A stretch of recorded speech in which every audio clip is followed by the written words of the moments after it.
Welcome to the Badass Direct Sales Mastery Podcast with your direct sales dom, Jenny Bellinger.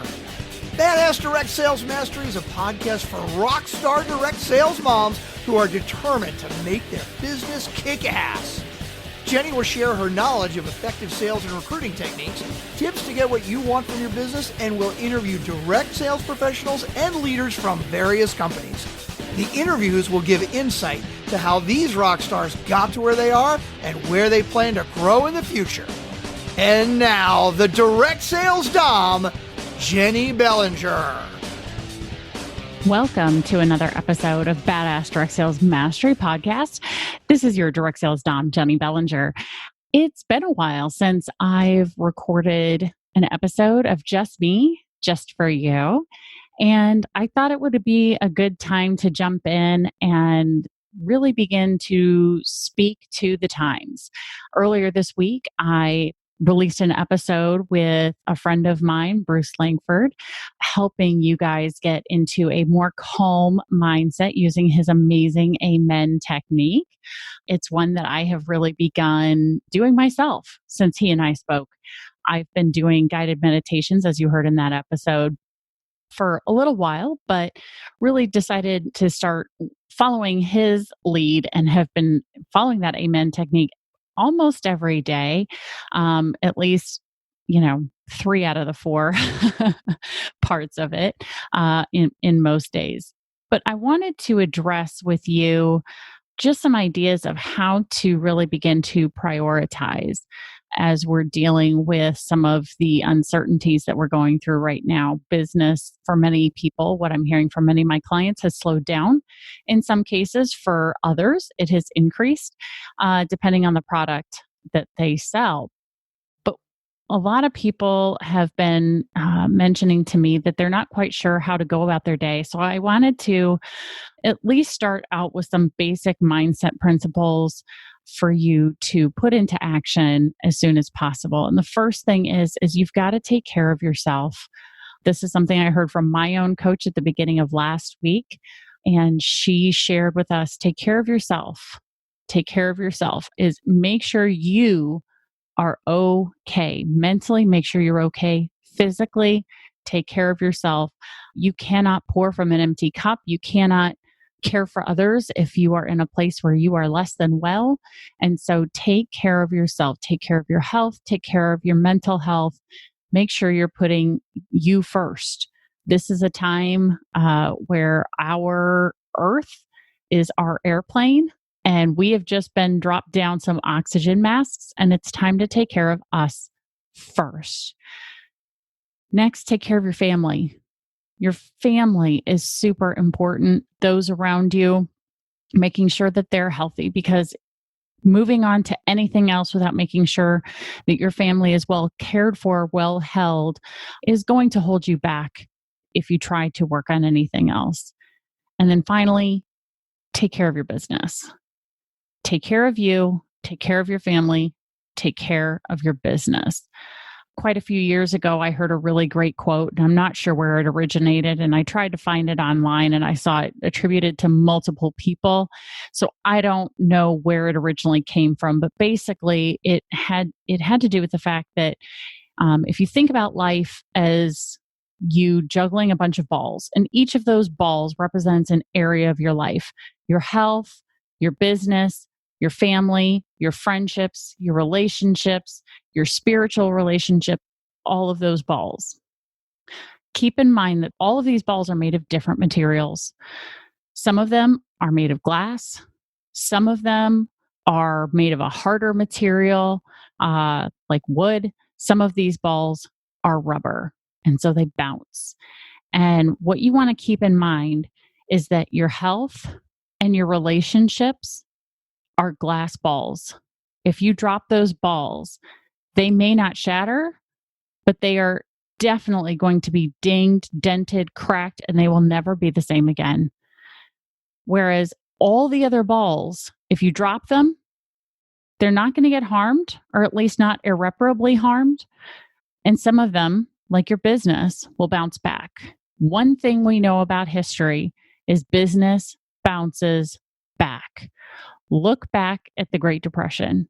It was 10 horrible years for the people who lived through that. In fact, many of you probably have parents or grandparents who lived through that time and can remember what it was like to be in that Great Depression economically. But guess what happened? The economy came back. Many of you are old enough to remember the recession of 2008. Guess what happened?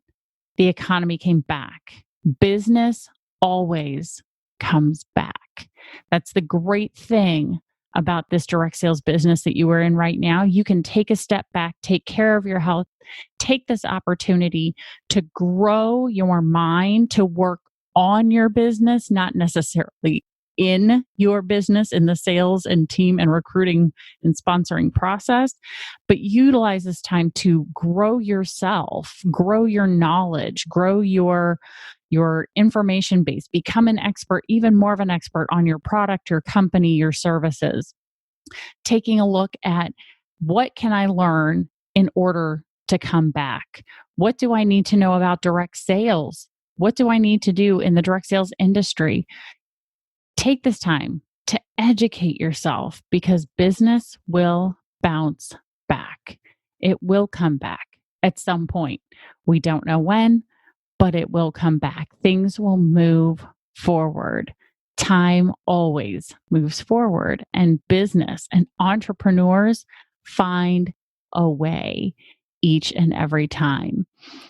And if you're wondering to yourself, given this current business climate, who would start a business? What I want you to think about is if you went back and listened to episode 1 of the Badass Direct Sales Mastery podcast, you probably remember I started my business in 2010. We were in the middle of the recession here in the Midwest where I live because the recession traveled from the coasts into the center of the country.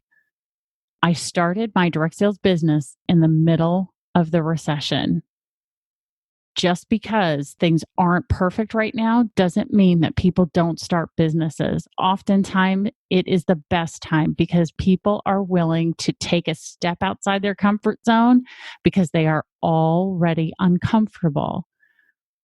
Now, some of you may be wondering, well, I've been hearing about how I shouldn't be opportunistic in this time.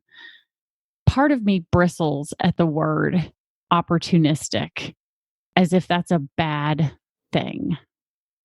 Because those of us who have been in business long enough understand that there is no such thing as good luck.